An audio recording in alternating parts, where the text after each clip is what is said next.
Mojawapo ni hili: kwa nini unakosa utu kwa kile kisichokuwa damu yako?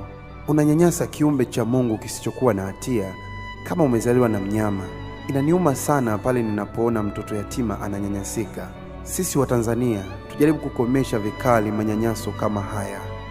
Hebu tujaribu kuwa na utu na huruma na kuwafariji na kuwatia moyo yatima. Mungu wasaidie yatima, wasikate tamaa.